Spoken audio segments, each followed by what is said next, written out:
Okay, so how can we make the most amount of profit possible when trading options? The simple answer is don't trade options and you'll make money by not losing money. Quick, shut the video off before it's too late. In today's video, we are going to break down options into a simple, easy to follow formula to maximize our chances of making money. These are proven techniques that professionals use to make consistent profit, and we're breaking everything down starting right now. Ladies and gentlemen, Alex Pandrea here, back with another amazing finance video. So to begin, we need to take a step back and understand what we are really asking with the question, how do I make the most amount of profit? Well, the most amount of money, I assume, would be to YOLO your entire account, buying options that expire the following day and hope for a huge move up in the stock in the right direction, and that can make you a lot of money. But this is more like gambling, right? The risk is way too high to be able to use this as a proper answer to this question. So let's try to find a solution that will not only reduce our risk of losing money, but consistently make us money over and over again. This video is going to be broken down into 3 easy steps, and watch until the end where we will put everything together in a simple formula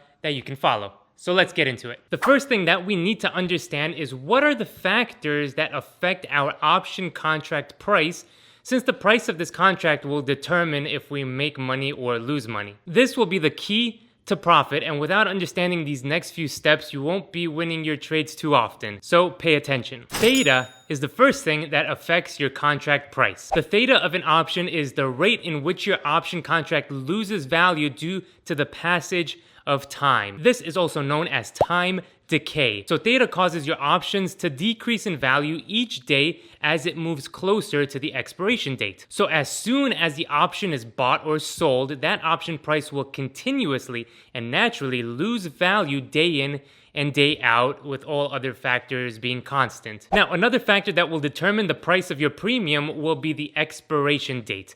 The closer the expiration date is, the lower the premium will be. The further out in time the expiration date is, the higher the premium will be. Next, the premium prices will also be affected by how close its strike price is to the current stock price of the company that you're trading. So when we take a look at the option chain, we have in the money options and we have out of the money options. The further out of the money you are, the lower the premiums will be. The closer you get to at the money, which is closer to the current stock price, the more expensive the premiums will get. Now, moving down to the in the money strike prices, you can see that the premiums get more and more expensive. The last thing that will affect the premium price is the implied volatility of an option. When implied volatility is high, the option prices will be high. On the other hand, when implied volatility is low, you will have cheaper option prices. A high IV, implied volatility, means that the stock is more volatile. So with more volatility, that means that your strike price is more likely to be hit because of the moves up and down. When you have a low IV, your stock price is less likely to hit the strike price, right? Because it's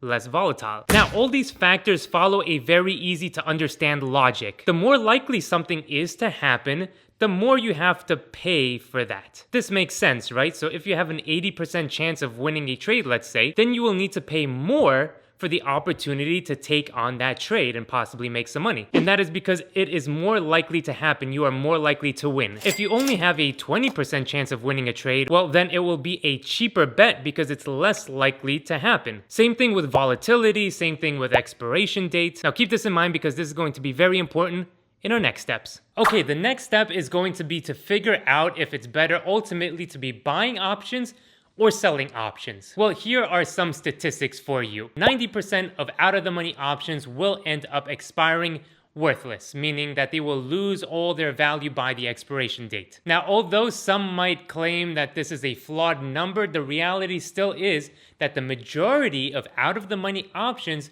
will expire at $0.00. As an option buyer, you are always fighting time and trying to fight that theta decay. But in a trade, there are always two sides. So if one side is hindered by theta, the other side is benefiting. And who's the other side? Well, the option sellers. So when we sell options, we want the opposite to happen of when we buy options. Option sellers sell the option to the option buyer, and they get paid a premium by that option buyer. expire. As the option seller, you do not want the stock price to reach the strike price. You are hoping that the value of the contract that you sold decreases in value, ultimately expiring worthless. So now we are using theta decay to our advantage. Theta is now our friend.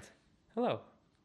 We want theta to eat away as fast as possible on that option contract and leave it bleeding and helpless on the street. The other thing that we can look at is the probability of winning the trade. Option buyers want the option to expire in the money, and option sellers want the option to expire out of the money. Well, if we take a look at the option chain, you can see that you will have a much higher probability of an option expiring out of the money. If we take a look at an option with, let's say, a 20% chance of expiring in the money, this will mean that it has an 80% chance that it will expire out of the money, which again is what we want when we are selling options. So when trying to figure out where our best chances of profit is, it'll be on the side of theta, and it'll be on the side of probability, which means we want to be selling options and not buying so much. Okay, so now it gets interesting. Okay, before putting everything together, I want to give a big shout out to Webull. I'm going to leave a link below for you to get 5 free stocks when you open and fund an account with Webull. All you have to do is open an account to get 2 free stocks valued anywhere between $3 and $300. Then when you make a deposit of any amount, you'll get 3 more stocks valued between $8 and $3,000. On top of that, Webull will also give you $5 in crypto free after your first crypto trade. So go sign up and claim your free money. And let's get back into the video. So we now know what affects the options contract price, and we also know we have a better chance of profit by selling options. Now we can talk about the difference between selling weekly options and selling monthly options, which will make more money over time. Now, selling weekly contracts means that you are selling the next expiration date out. Now, contracts expire on Fridays unless you are trading SPY, which those contracts will expire Mondays, Wednesdays, and Fridays. But for all other stocks, weekly contracts will expire at the end of each week, or in other words, Fridays. When selling monthly contracts, you are going to sell an option contract with at least 30 days until expiration, if not more, say 45 days or even 60 days out. I wouldn't really go beyond that because you'll see why in just a bit. So initially one would think, I can make 4 trades in a month rather than 1 by selling weekly options, which will mean I'll make 4 times the amount of money. Not quite. See, we already know that one factor in determining if an option's premium is high or low is the time until expiration. The closer we are to the expiration date, the less our premium will be. As option sellers, we want a good sized premium and not just pennies, right? The next problem when selling weekly contracts is that you won't have enough time to close or even adjust your trade. See, premium is broken up into intrinsic value and extrinsic value. The extrinsic value is also known as time value. So when there is no time left on the contract, there is no extrinsic value. There will mostly only be intrinsic value left in those weekly contracts, and this value is only determined by if the contract is in or out of the money. This means that more often than not, you will need to wait until very close to expiration, as in even a few hours before expiration, to even see if your option will expire in or out of the money. This is now combined with another problem, especially if you're using platforms like Robinhood, for example. I'm not really sure about the other ones, but Robinhood will automatically close your positions out 1 hour before the trading day ends on the day of expiration. So you're in a trade, things are looking good, and the stock is on a run the whole day, let's say, and it looks like it'll finish out of the money. That's good for you. Robinhood steps in and says, nope, sorry, we're gonna sell that position, close it out 1 hour before for your protection. Trust me, I've learned this the hard way while trying to sell weekly contracts myself. I've been in the position where I had to take a loss because Robinhood decided to sell my contract. So it's one thing extra that you need to be aware of. So I don't know about you guys, but I don't want to deal with any of that. So let's see what the benefits are to selling with a further out expiration date. Selling monthly contracts has a lot of benefits. First, we will collect more premium.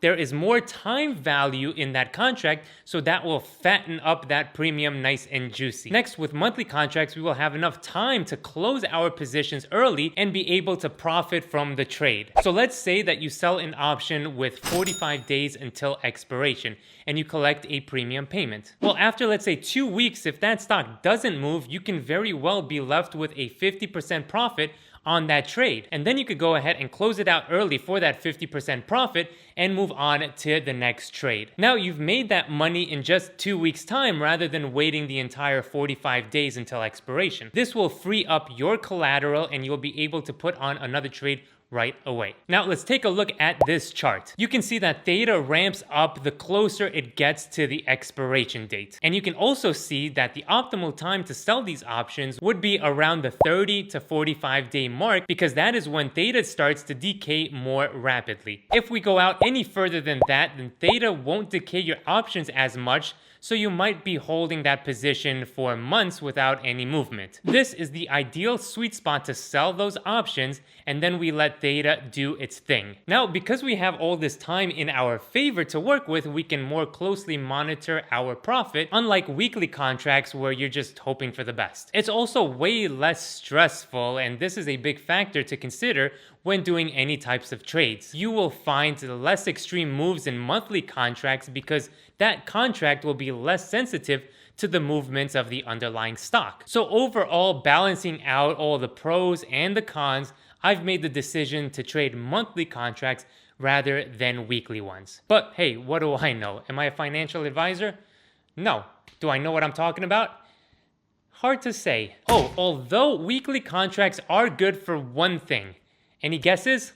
Well, weekly contracts are good for earnings. See, if you want to sell options right before a company has its earnings, then you can squeeze out a quick profit. Sell the option a day before earnings when demand is very, very high and implied volatility is high. Collect that premium from those option buyers that are betting on earnings calls, and then close out your position the day after earnings. Implied volatility will decrease, and this is what we call that IV crush that you might have heard about. And then we get to sit back and laugh at those option buyers because they never learn. All right, let's put everything together. So we want to be selling options rather than buying options, right? Correct? Good. This is so we maximize our chance of success. We also want to be maximizing our premium that we take in, so we want to sell options 30 to 45 days out, which is the optimal time. And then we want to choose a strike price that is between 75% and 85% chance of expiring out of the money or chance of profit. This again is the optimal balance between a far out strike price and still collecting a good size premium. Next, you want to start closing your positions at around 50% profit to 75% profit. Typically, I start to close out my positions around 50%, and by 75%, I am completely out of the trade. And usually this is around 15 days till expiration, give or take, based off of my experience. Next, you want to immediately put on new trades, because the way that we will make money and compound that premium is to do this over and over and over again. Now, the bonus here in this formula is you want to sell options that have a high implied volatility. If you can do this with options that have a 50% IV or more, then you will make more money with the premium that you collect. Now, when you are selling options and collecting a premium, one of the most important things that you need to learn how to do is close your positions. Now, I did a live trade and I did a whole video about opening the positions and more importantly, closing them. So you can watch that video here, which will go very nicely after watching this one. And if you want to see what I'm investing in, don't forget to check out my Patreon link down below. All money raised there will go back into building this finance community. We're almost at 50,000 subscribers, so do subscribe if you haven't already. Thank you so much for watching, and we'll see you in the next one. Pandrea, out.